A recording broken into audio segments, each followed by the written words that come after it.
وتبدأ آيات أمر بمواجهة أهل الكفر. وإذ غدوت من أهلك تبوئ المؤمنين مقاعد للقتال. إيه يا جماعة ده؟ يعني أنا وأنا بقرأ هذا الكلام، إيه اللي جاب وإذ غدوت من أهلك وتروح علشان تجهز القتال وصفوف المؤمنين للقتال؟ أخرج من بيتي علشان أجهز المؤمنين للقتال. والله يا جماعة استشعار في منتهى القوة. الله عز وجل في 3 4 كلمات صغيرين جدا بيقول لك الأسرة دي هي الأساس. الأسرة دي اللي بتخرج ناس تقاتل في سبيل الله. الأسرة دي هي اللي بتخلي في ناس عندها قابلية إن هي تضحي، وإن هي تطلع أفراد عندها قوة في الدين وتقدر تتحمل المنهج. فيخرج النبي محمد صلى الله عليه وسلم من بيت أهله علشان يجهز المؤمنين ويجهز صفوف المؤمنين للقتال. شايفين يا جماعة؟ شايفين الاهتمام حتى بالناحية الأسرية داخل المجتمع المسلم؟ وبعدين تلاقي فليتوكل المؤمنون وعلى الله فليتوكل المؤمنون. أمر بالتوكل الشخصية المؤمنة نفسها. ولقد نصركم الله ببدر وأنتم أذلة. يا سلام على الشخصية الخاضعة أمام الله عز وجل، المستشعرة أن النصر من عند الله عز وجل فقط. فاتقوا الله لعلكم تشكرون. وأنا هنا يا جماعة كشخص بشري لما أجي أقرأ الآية فاتقوا الله لعلكم تشكرون، أكيد هختم الآية أقول إيه؟ فاتقوا الله لعلكم ترحمون، فاتقوا الله لعلكم تفلحون. لكن فاتقوا الله لعلكم تشكرون معنى يا جماعة رهيب جدا. إن التقوى بتؤدي للشكر، إني أنا أستخدم كل جوارحي وكل أعضاء جسمي وكل النعم اللي الله عز وجل ادهاني أستخدمها في طاعة الله عز وجل، فأنتهي عن النواهي وأأتمر بالأوامر. دي شكر لهذه النعم. فلما أتقي الله أوصل لمرحلة الشكر. ولما الله عز وجل يا جماعة يقول وقليل من عبادي الشكور، معناها ان احنا مش فاهمين معنى الشكر صح، وبنخلط ما بينه وبين معنى الحمد. ان انا اقول الحمد لله رب العالمين ده حمد، لكن الشكر انك تستخدم النعم اللي الله عز وجل اعطاها ليك في شكر ربنا سبحانه وتعالى، في انك تستخدمها في الاوامر وتنتهي بها عن النواهي. فاستخدام الجوارح واستخدام النعم في العبادات وترك المعاصي هو شكر هذه النعم. فاتقوا الله لعلكم تشكرون. ابداع يا جماعة في استخدام الجملة عشان يظهر معنى رائع جدا، ان التقوى بتؤدي الى الشكر، وان الشكر ده قليل جدا من عباد الله عز وجل اللي بيقوم به. وتكمل الايات. شايفين بقى يا جماعه؟ شايفين الاهتمام بالنفس بقى؟ بلى ان تصبروا، الصبر للشخصيه، وتتقوا وما جعله الله الا بشرى لكم ولتطمئن قلوبكم به. شايفين يا جماعه الاهتمام بنفسيه الفئه المؤمنه وحتى اطمئنان القلب عند هذه الفئه المؤمنه؟ من الآية 100 يا جماعة تلاحظوا في سورة آل عمران اهتمام كبير جدا بالفئة المؤمنة وقلوبها وإحساسها.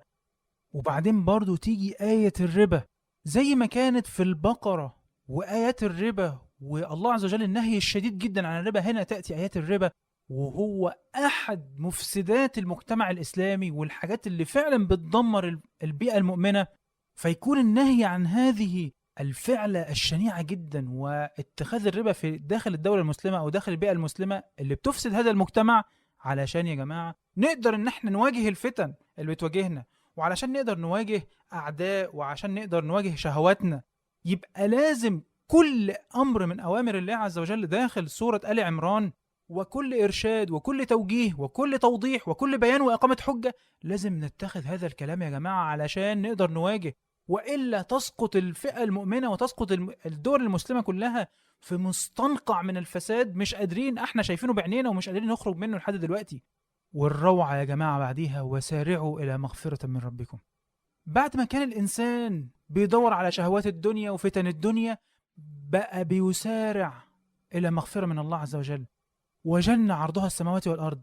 عارفين يا جماعة يعني ايه يسارع؟ يعني عمال يجري في كل حتة، عايز أعمل دي، عايز أعمل دي، عايز أعمل هنا خير، أروح أتصدق هنا، أمر بالمعروف وأنهى عن المنكر. وسارعوا إلى مغفرة من ربكم.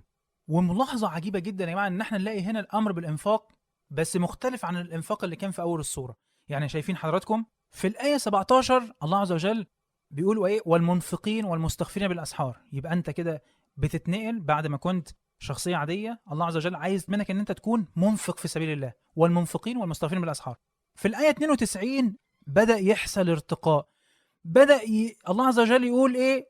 لن تنالوا البر حتى تنفقوا مما تحبون. يعني إيه لن تنالوا البر حتى تنفقوا مما تحبون؟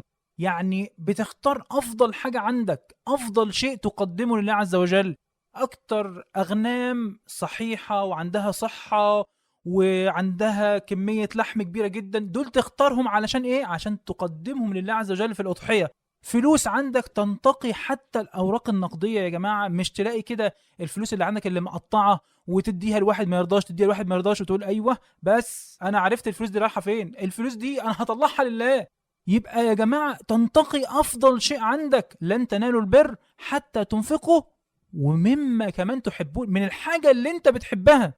وهنا بقى يا جماعة تيجي الآية 134، لا ده انت بقى تنفق في السراء والضراء. يبقى في الأول كان إنفاق، بعد كده إنفاق من الحاجة اللي انت بتحبها، بعد كده تنفق في السراء والضراء. بقى يعني ايه بقى في السراء والضراء؟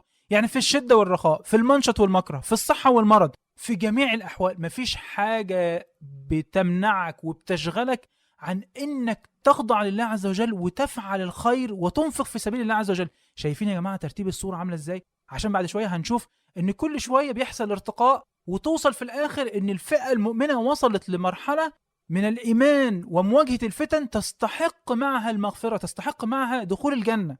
تدرج رهيب جدا في الصورة يا جماعة، تدرج بشكل مبدع جدا، ومش هنلاحظه أبدا إلا لو احنا قاعدين بنتدبر في الآيات ونقول إيه ده، الآية دي أنا شفتها في الأول، الآية دي كانت في نص الصورة جت بصياغة معينة، وارجع لنص الصورة أبص على الصياغة بتاعت الآية وأشوف الصياغة في آخر الصورة عاملة إزاي، وأشوف الآيات اللي ما بينهم وإيه التدرج اللي حصل.